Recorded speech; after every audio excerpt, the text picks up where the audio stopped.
Hi guys, അങ്ങനെ നമ്മൾ അർജുന് നഷ്ടപ്പെട്ട ആ ഒരു ഏരിയയിലേക്കാണ് നമ്മൾ കവർ ചെയ്യുന്നത്. അപ്പോൾ രക്ഷാപ്രവർത്തനം നടത്തിയെന്ന JCBയും കാര്യങ്ങളൊക്കെയാണ് ഇവിടെ കിടക്കുന്നത്. അങ്ങനെ നമ്മൾ ഏകദേശം അതിൻ്റെ അടുത്ത് എത്താറായി. അപ്പോൾ പിന്നെ ആ സമയത്ത് എന്തായാലും നമുക്ക് എന്ത് ചെയ്യാൻ പറ്റിയില്ല, ഒന്നും ചെയ്യാൻ പറ്റില്ല. ഇതാ ഇവിടെ നിന്നാണ് ആ മണ്ണിടിഞ്ഞ് അർജുൻ നഷ്ടപ്പെട്ട് നമ്മളിൽ ഒരാളായ അർജുൻ നഷ്ടപ്പെട്ടത്, ലോറി അടക്കം നഷ്ടപ്പെട്ടത്. ഇപ്പോൾ അദ്ദേഹത്തിന് തിരയാനുള്ള ഒരു തെരച്ചിൽ നിർത്തി വെച്ചിരുന്നു, വീണ്ടും ആരംഭിച്ചു. അതിനുള്ള എല്ലാ കാര്യങ്ങളും നീങ്ങി. അതിൻ്റെ ജാക്കി എന്തോ തെരഞ്ഞൽ കിട്ടിയെന്ന് പറയുന്നുണ്ട്.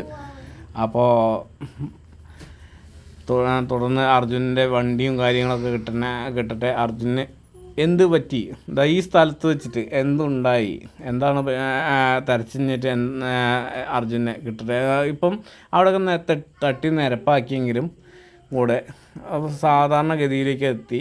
അതിനോട്ടും വലിയ ഉരുൾപൊട്ടലും കാര്യങ്ങളൊക്കെ സംഭവിച്ചുകൊണ്ട് എല്ലാവരും അങ്ങോട്ട് തിരിഞ്ഞിരിക്കുകയായിരുന്നു. വീണ്ടും നമ്മൾ ഈ പറഞ്ഞ പോലെ തെരച്ചിലും കാര്യങ്ങളൊക്കെ അർജുന് വേണ്ടി തെരച്ചിൽ ആരംഭിച്ചു. അതിൽ വലിയ സന്തോഷമുണ്ട്.